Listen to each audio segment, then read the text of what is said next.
to donate electrons. It's a potent antioxidant. It's absolutely critical for the immune system, the innate and the adaptive immune system. It forms an epithelial barrier function. And a lot of you that work in the spa environment know how important vitamin C is when it comes to the skin. Folks, here's what I need you to understand when it comes to this whole discussion today. If we look at lymphocyte function,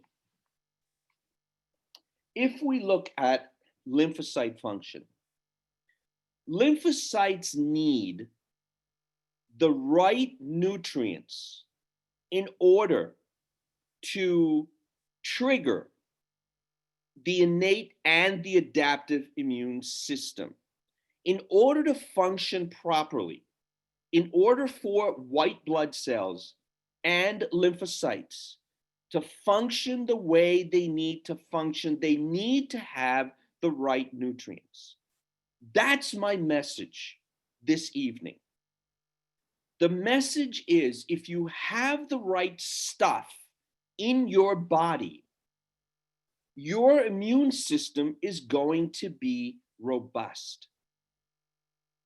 Vitamin C, and this is for vitamin C, this is for zinc, this is for vitamin D, and this is for all of the nutrients. I'm just getting ready and starting off a project where we're looking at micronutrients. We're looking at nutrients in general within people's immune systems and who's getting sick, who's not getting sick. Are you developing those antibodies? Why aren't you developing those antibodies? For people that are developing the antibodies, is there something different? For those people that are losing the ability to produce antibodies, what's missing? I really believe, I truly believe that this has to do with the nutrients. Vitamin C accumulates in phagocytic cells. We know that it's the ultimate killing, it's ultimately responsible for killing the microbes. It's needed for apoptosis. It's needed to clear spent neutrophils, dead neutrophils that are there as a result of infection. It enhances, and by the way, if you look at all of my slides, about 98% of my slides, 99% of my slides have references on every single one. So I'm not making this stuff up. This is for real. Vitamin C enhances the differentiations of T cells and B cells, and deficiencies result in higher susceptibilities to infections. Infections significantly impact on vitamin C levels, because when you have an infection, the body now goes into overdrive and it needs more fuel. It needs more nutrients in order to do what it needs to do. And I'm going to show you some great examples when it comes to zinc. So supplementation with vitamin C appears to be both preventative and treatment. Now, I'm not saying this.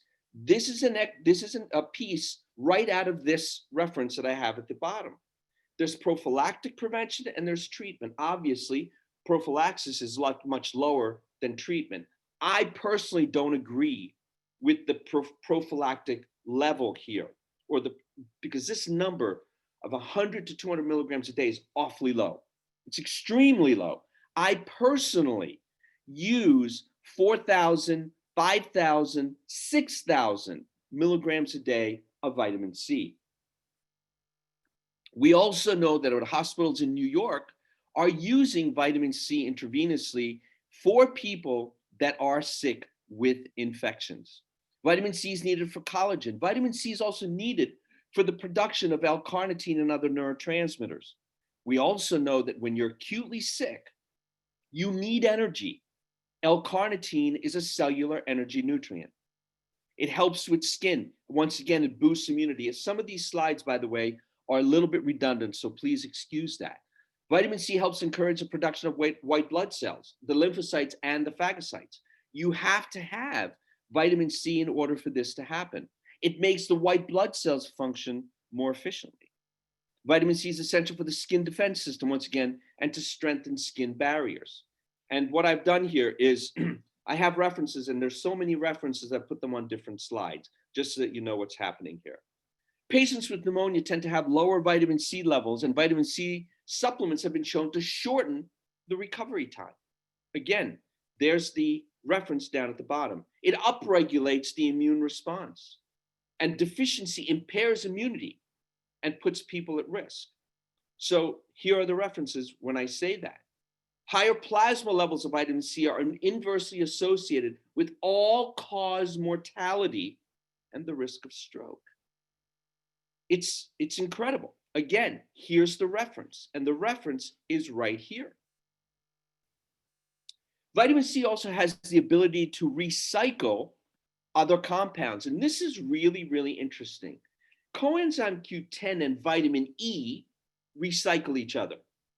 So any of the formulations that I put together with coenzyme Q10, you're always going to find vitamin E, because CoQ10 and vitamin E recirculate, if you will, or recycle each other. It's the same thing with vitamin C and vitamin E. Vitamin E neutralizes, when it neutralizes free radicals, it itself oxidizes. So it oxidizes itself when it neutralizes free radicals. So what happens? Vitamin C now comes in and donates an electron to vitamin E and rescues it from its oxidative state. So you need levels of vitamin C in order for vitamin E to do what it needs to do. And when you talk about vitamin E, we're talking about all 4 tocopherols and all 4 tocotrienols. You cannot use vitamin E alone as D-alpha tocopherol. That is a huge, huge mistake. Even just having the tocopherols is not enough. Alpha, beta, gamma, delta tocopherols, not enough. You need to have the tocotrienols along with the tocopherols when it comes to vitamin E to really make vitamin E do what it needs to do. There's a synergistic effect between vitamin C and calcium. Vitamin C enhances the absorption of calcium within the intestines. One study shows that postmenopausal women taking calcium along with vitamin C intake have increased bone mass and density. Again, I've said this 1,000 times when I speak at AMMG and at other conferences. The beauty of dietary supplements and botanicals is that they don't have one use. They have multiple applications. Magnesium is involved in 300 different biochemical processes. Zinc is involved in over 200 different biochemical processes. It's not just one thing. And that's the beauty of what we see with supplementation in general. A Korean study showed that the prevalence of osteoporosis drops as vitamin C intake increases. What does vitamin C have to do with bone mass? Well, it has to do with the absorption of calcium. This is another interesting thing. Heme and non-heme iron. Heme iron is found in meats and red meats and things like that. Non-heme iron are found in things like spinach, in plants. Vitamin C enhances the absorption of the non-heme iron, increases its bioavailability by 5 to 12%. It can only absorb 5 to 12%, and it increases that absorption. Loading up on vitamin C is usually the first line of defense for cold and flus. Annals of Nutrition and Metabolism showed that it reduces symptoms and shortens the duration of respiratory tract infections, decreasing the incidence of other conditions like pneumonia, malaria, and diarrhea. What about zinc? Well, previously, zinc deficiency was considered to be extremely rare. But today, it is quite common in developing countries. It is not that common in developing countries. It's the 5th leading cause of loss of healthy life years in developing countries. About 2 billion people worldwide, about a third of the population, a little bit more than a third of the population, have a zinc deficiency. In industrial countries, mainly it's the elderly population that show deficiencies in zinc. And that has to do, by the way, with absorption. So multiple chronic diseases are observed in the elderly, and it's probably related to zinc deficiency. About 30% of the elderly population is considered to be zinc deficient. And it's known for, obviously, its immune effects, oxidative stress effects, negating the inflammatory response. The elderly, as I said, are the ones that are really at risk of zinc deficiency. Fewer than half of older adults in the US consume adequate amounts of zinc. And the problem is compounded, and it may be because of, as I said before, an absorption issue. So why is there an absorption issue as we get older? Folks, this is very simple. It all makes sense.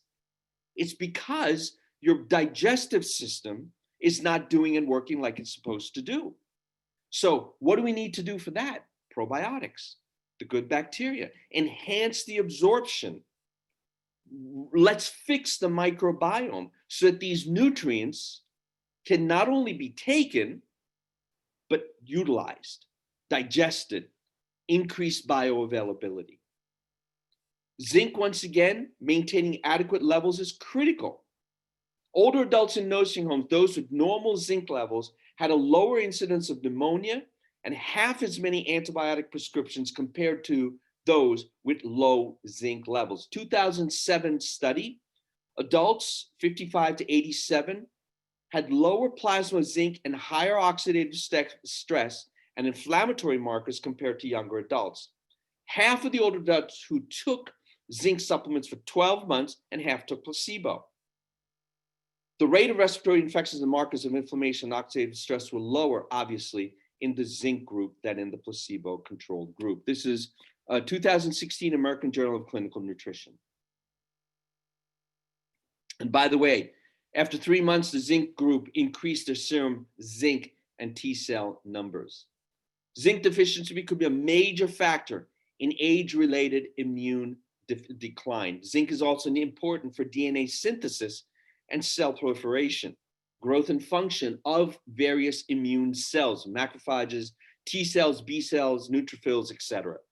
All of these will be impaired if you don't have enough zinc.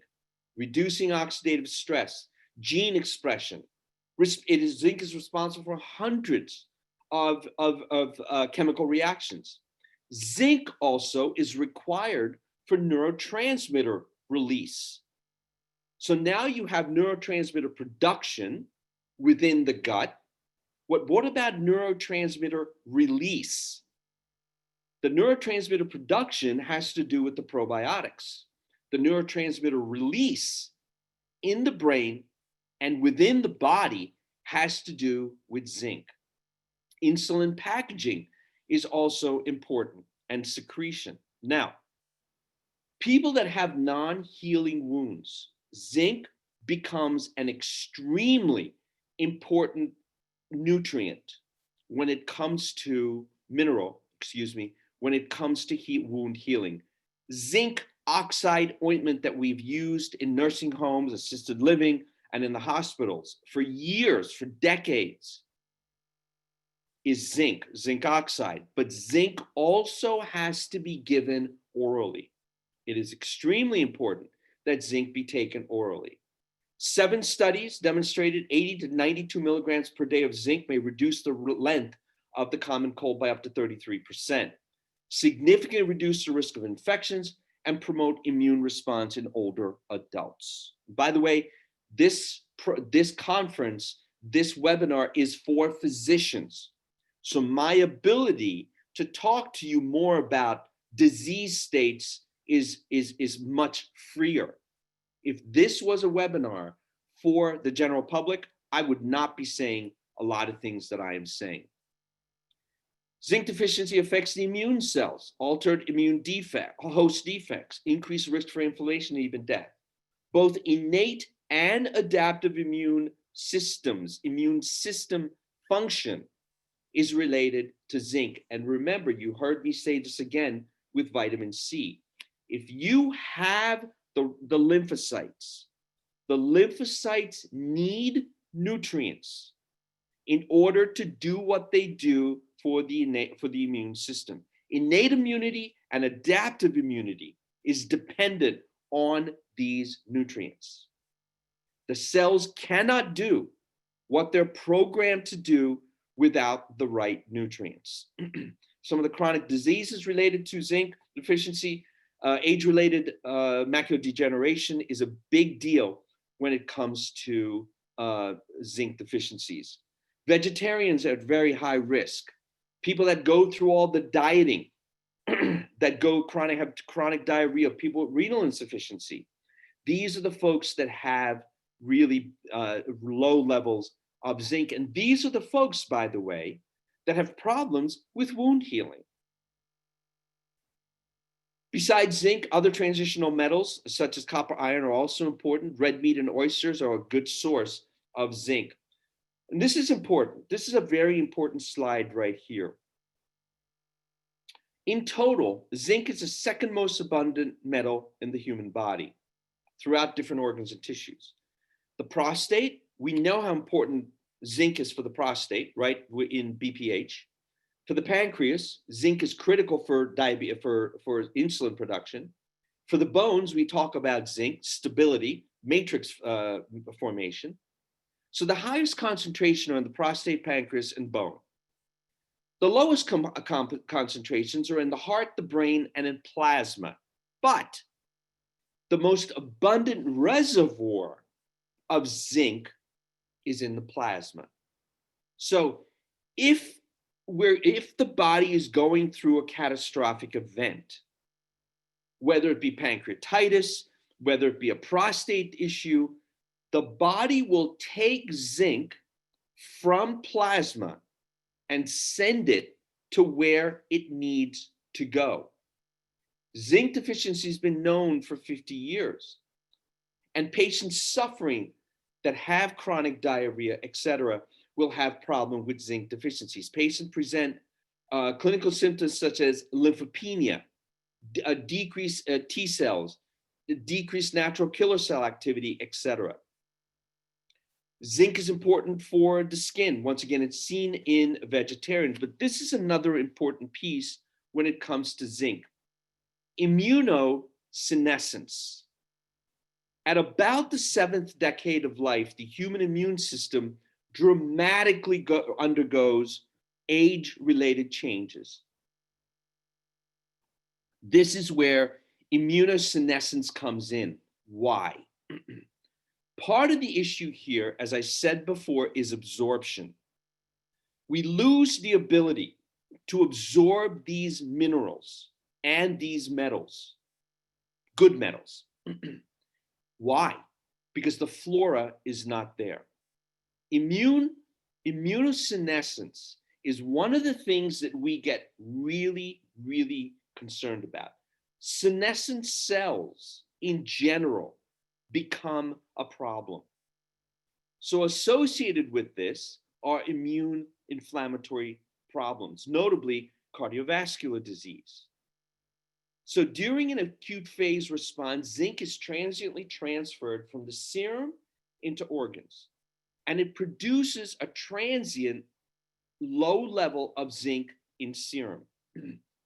If we don't replete zinc, vitamin C, and or vitamin D, what's going to happen? There are going to be subsequently lower levels, but here's the problem. The problem is that we start off with baseline deficiencies. Those baseline deficiencies are what contribute to the acceleration of the disease. For example, vitamin D. We're going to get to this in just a minute. If your serum vitamin D level is 30, even 40, you get an infection, the body now needs vitamin D and it will take it from plasma and do what it needs to do to fight the infection. You're going to have transiently lower levels of vitamin D. If you start at 30 or 20 or even 10, what happens? Your body now loses the ability to fight off, quote unquote, fight off this infection. Why is it that the African American population was having such a problem? Their mortality rates were much higher with this virus. Why? Well, it was probably due to the low levels of vitamin D, and I have a slide to show you that. One proposed mechanism here is that extracellular microorganisms are also dependent on zinc availability. Zinc sequestration by the human immune system helps to combat invading pathogens. So the body's immune system must have the ammunition, the army to fight and do what it needs to do. Again, the way it fights, helping with infection, decreasing reactive oxygen species and nitrogen species, neutralizing these agents is what this is all about. And low levels of zinc also go along with elevated inflammatory mediators. This is, again, a little bit redundant on what we've been talking about. Many immune pathologies can be improved by zinc supplementation, highlighting once again the significance of zinc in this whole reaction. Again, innate immunity, very dependent on zinc and how zinc works. Phagocytosis, degranulate, all of this is related to zinc. Zinc deficiencies will negatively influence and impact neutrophil function. All right. Once again, natural killer cell functions will be weakened if the right signals are not there. Zinc is once again important for RNA transcription, DNA synthesis, and cell survival. Zinc is critical for the development of the entire immune system, signaling across these biochemical processes and all of the different cascades and networks that it needs to go through. This is a list of the effects of zinc in immune cell signaling. And this is quite an extensive list as to how and what zinc really does in the body. By the way, when I talk about zinc, I really like zinc in the chewable form. I really believe that zinc in a chewable form versus zinc that is swallowed in a pill is better.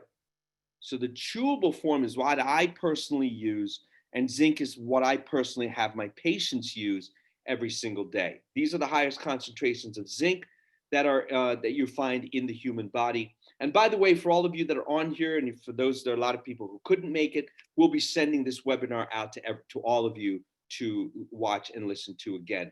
We all know about vitamin D, right? During the winter, when we're coming into that now, throughout the year, the seasonal variations in colds and flus are significantly higher. During the winter months, severity of upper respiratory tract infections in adults and children have significantly increased. This prospective cohort study in New England showed a twofold reduction in the risk of developing acute respiratory tract infections in those whose serum levels of 25-hydroxyvitamin D levels of 38 or more. In a case-controlled study in children aged less than 2, reported that children requiring hospitalizations for acute respiratory tract infections had significantly higher odds of vitamin D deficiency as compared to those with mild acute respiratory tract infections. Vitamin D is protective for, once again, people who get viral infections. And again, President Trump was taking vitamin D and Dr. Fauci was taking vitamin D. They have to have their reasons. Obviously, Dr. Fauci, who knows all of this, taking this himself. I watched the interview and I've seen plenty of times where he said that he is taking it himself. Respiratory viruses enters the epithelium where it crosses cellular and tissue damages. This is where the damage happens and triggers innate and adaptive immune response. Again, You've seen this before with vitamin C and with zinc. And when this results, when there are low levels, severity, life-threatening sepsis, and ARDS the chances are much, much higher. Antiviral activity is modulated also by vitamin D. Meta-analysis, 25 randomized clinical trials showed the supplementation of vitamin D2 or 3, and I don't recommend that people go to D2. I recommend you go straight to D3. Why do you want to give your body more work to do? Can protect against the development of acute respiratory tract infections compared to placebo. Here's the data, here's the studies. This is what I'm presenting to you. This is what we talked about in the African American population. They seem to be more susceptible. Why? Because what I do know is that in the African American population, vitamin D deficiency, 90 to 95% deficiency defined as a vitamin D level less than 35.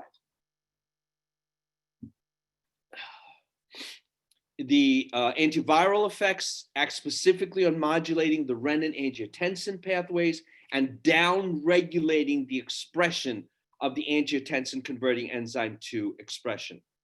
So, which by the way, it is therefore proposed that supplementation of vitamin D can reduce the risk and severity of the COVID-19 infection. And here are the references. I'm not making this stuff up. I'm giving you the references. I'm sharing with you what I saw right here. It is advisable that one should maintain adequate levels. And I do believe that 40 to 60, it needs to be in the 60 to 70 range is where we really should be when it comes to our serum vitamin D levels. Because remember, if you develop an infection, what is going to happen is it's going to come out of serum. The vitamin D, the zinc, and vitamin C are going to come out of serum. They're going to be distributed into the organ systems that needs them. And if you have low levels and you're not putting them back in, this is where the problems come in. Vitamin C intravenously at one of the New York hospitals, I believe it was NYU. They were giving patients in the COVID wards in intensive care high doses. When they say high, 3,000 milligrams intravenously of vitamin C. You know that that's not high. I mean, I take that orally myself. And it is well documented that worldwide, on average, approximately 40% of children and adults have circulating levels of vitamin D that are less than 20. And that needs to be much, much, much higher. So what are my recommendations and conclusions? Vitamin C, what I'm telling my patients, 3,000 to 5,000 milligrams a day. Zinc in lozenge form, 23 milligrams to 50 milligrams per day. I personally take about 23 milligram lozenge, which is a chewable, per day. If anybody starts to feel something coming on, take 2 per day, 1 in the morning, 1 in the evening. There's some data, and a lot of the zinc data seems to be in the zinc chewable form, not in the pill form, but in the chewable form, because there's also an effect on zinc affecting the esophagus and killing whatever is there. Some very preliminary data on that. Vitamin D, we all know that vitamin D and vitamin K2 needs to be together, but vitamin A is used as a carrier molecule for vitamin D to get into the cells.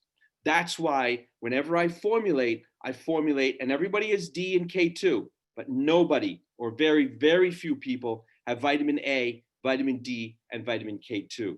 And this is the formulation that I have put together. A high quality probiotic, I think, is absolutely critical. Absolutely critical. Full spectrum hemp oil or CBD, how does this work? The way hemp oil works is that it hits the CB2 receptors. The CB2 receptors are the receptors that work and function within the immune system. And the CB2 receptors are the receptors that will help trigger an immune response. So vitamin C, zinc lozenges, vitamin A, D, and K together, high quality probiotic, and full spectrum hemp oil.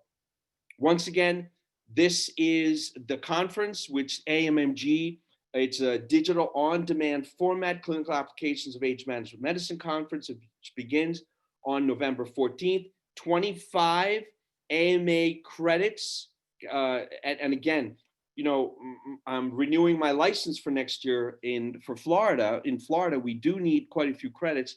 New Jersey, we don't, but I need these credits, and I'm sure a lot of you do too, because we haven't gone to any conferences this year. The other thing is, it really, really is a wonderful conference. The planning committee has done an incredible job under the guidance of Mr. Greg Fillmore, and obviously Mr. Rick Murner have done an amazing job along with Michelle putting this whole program together. Once again, this has been presented by Common Sense Supplements. This is our contact information. If you want to get any of the products, please, you can just go to our website. This is all our contact information, and I will leave this up there for you. You can take a screenshot of it, and feel free to contact me directly if you have medical questions, and feel free to contact either one of my sons if you have questions about the accounts or the supplements in general. Michelle, I'm ready for any questions that people may have. I know we got one already. The one question was regarding getting a copy of the slides. Yes, very simple. If anybody wants to have the presentation, we will be sending out, you know, it takes me a lot of time, folks, putting together a PowerPoint. For those of you that put together a PowerPoint, this particular PowerPoint took me 2 weeks working every night to reference everything and put this together. I'm happy to share it with you, but please use it, and please give me credit for the slides if you want to use it. Send us an email and we'll be happy to share it with you. But we'll also be sending out this webinar, so you'll have the slides along with it. Okay, there is no other questions, but if anyone has questions, you can use the chat button at the bottom of the Zoom screen if you would have any questions at this time. And by the way, for those of you, let me see. Yes, for those of you, there was somebody who did ask, what is the most appropriate? They had asked, by the way, about Guillain-Barré syndrome. And is it possible to assess viral load via the spinal fluid and remediate the condition with plasmapheresis? Is there any research indicating such assessment and/or treatment is effective with COVID? I am not aware. I am not aware that plasmapheresis would work in COVID. I have no idea, so I am going to pass on that. The next question. Oh, sorry, I thought that somebody asked a question. Go ahead, Michelle. What are your thoughts on taking zinc with copper for most bioavailability? Yes, I agree.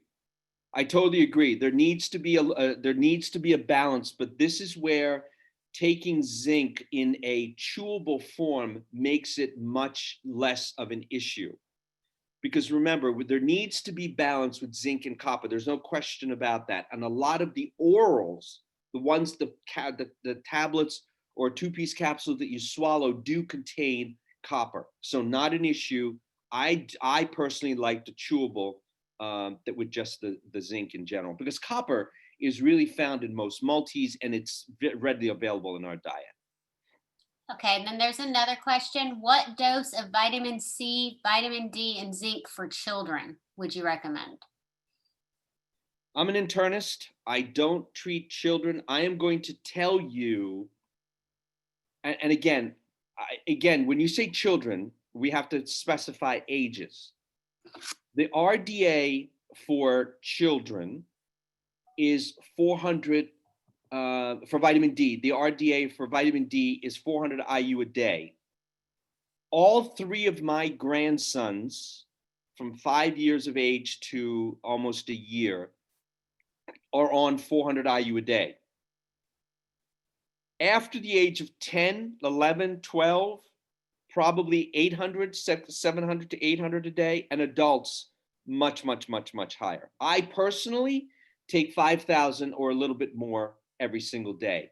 Vitamin C, I personally take about 7,000 milligrams per day. And probiotic, I take our probiotic, which is a very, very robust probiotic. And I take full spectrum hemp oil also every day. The vitamin C, 4,000, 5,000, 6,000 milligrams a day, and zinc, the chewable, 25 milligrams per day. Okay, another question. Do you have any data regarding zinc lozenges being more absorbable than PO? Yes, yes. And whoever that asked me that question, send me an email or text me. You can see my phone number right there. That's my cell phone number. Text me, and I will get you that reference. Okay, and then with good HCl, zinc should be adequately ionized and absorbed, maybe epidemic or low HCl or PP, I think it's L or I, use PPI. prevents absorption. Yes, absolutely. Good question. Folks, this is where the probiotics come in. You have to start by having a foundation of good bacteria in your system. And that's where you begin with the probiotics. You can take zinc and vitamin D and selenium and everything, but if it doesn't get absorbed, what good is it? It isn't what you take. It really comes down to how well your body actually absorbs what you're trying to achieve. Okay, and then next one is any concern with the dose amount of zinc? I don't think we need to go much more acutely, much more than about 50 to 75 milligrams of the chewable zinc per day. And then next, is RBC zinc or serum zinc a better measure of overall zinc status? Or is there another that you can request from a non-specialty lab? Okay, great question. Great question. We all know that serum levels of nutrients are a good screen, but they don't paint the real picture. When we look at the other thing we need to look at are lymphocyte levels. There's a lab that I use by the name of Cell Sciences. I really like and by the way, I have no financial commitment with them in any way, shape, or form. I'm not even a speaker for them. It's just somebody that I like, that I use. So Cell Sciences, what they do is they look at the leukocyte or the lymphocyte concentration of these nutrients. Because when you look at these nutrients, you have to know what is the real concentration, and that would be white blood cell, red blood cell versus plasma. Plasma's great, but it's not the gold standard as far as I'm concerned. Okay. What do you think about vitamin B1? I like vitamin B1. Vitamin B1 is great. Thiamine is involved in 100 milligrams once a day, is involved in virtually all of the methylation pathways within the body. B vitamins are critical. Where do you make B vitamins? You make B vitamins in the gut. Again, I'm coming back to the importance of probiotics. Okay. What is the cause of the metallic taste in zinc supplements? I think the metallic taste is probably the first of all, the poor absorption, and second of all, the poor quality. Again, this is why I like chewable zinc. How to remediate gastric side effects of oral zinc? Again, I'm going to repeat the same thing I just said. If you chew it up and if you have the right flora to digest and do what it's supposed to do, you're not going to have the GI problems. It's very simple. Take it with a little bit of food. And this is what I tell my patients is to eat, take the product, eat, continue eating. And you will have a little bit of buffering so that you're not going to have that problem. But again, it comes down to having the right flora. Okay, the next one is thoughts on quercetin. Quercetin. Yeah, thank you. As zinc INO4. Look, quercetin is fabulous. Actually, quercetin should have been part of this presentation. The immune enhancing effects of quercetin are incredible. And I really, really like the immune enhancing effects of it. There's no question that there's a role. Okay, and the same person had put GI issues with zinc supplementation are more likely to be low with HCI than microbiota issues. Well, I mean, yeah, I think if you have the right pH, if you will, if hydrochloric acid is in adequate concentration within the body, yeah, I think you're going to have much lower issues with regard to absorption, and it's going to be much the bioavailability, by the way, is going to be much higher. What company do you like for chewable zinc? You're looking at it right here on the screen. We have Common Sense has it. And then the dose of the quercetin. The quercetin really depends on what you're getting. It depends on what the product is. Basically, follow whatever the dosage is that is on the bottle. Okay, and that was the current questions are all answered now. Okay. Let's see here. What time is it, Michelle? It is 9:16. So 9:16 Eastern. Folks, once again, thank you. We'll get this information out to you. If you have any questions with regard to supplements in general, please feel free to send me a text or send me a text. That's the best way to get me. Remember, I'm East Coast, and if you're on the West Coast, I like to get to sleep at around 11 o'clock Eastern time. So just, I'll leave it at that. But seriously, if you have any questions about our supplements, please feel free to make sure that you do email me. Also, I wanted to bring this, where was that? I wanted to bring this back up once again. I wanted to share this with you. The AMMG digital series that we have coming up. This is a phenomenal, fabulous conference. Greg Fillmore and Rick Murner and Michelle have done an amazing job putting this speaker conference together. Michelle has been working diligently to make this happen. Here's the registration. Registration, agemed.org is where you need to go to register. We're going to have a virtual display room. I mean, it's just fabulous. And the information that you're going to get, the real core introductions to age management medicine. Of course, always our baby here has always been hormone replacement, sexual medicine, precision medicine, getting bigger than ever, disease prevention and intervention, lifestyle, nutrition, fitness, CBD, the endocannabinoid system, and then so many other age management medicine issues. Again, an on-demand exhibit hall, which we also at Common Sense Supplements will be part of, and just great information, great conference. It all begins, once again, on November 14th, 2020. Go to agemed.org. You can register, and if you need to contact me, there's my contact information for any of you that are here with us. Once again, thank you. Michelle, thank you for getting this set up for me. Thank you to Greg Fillmore. Thank you to Mr. Rick Murner. But most of all, thank you to all of you. God bless you all and have a great evening.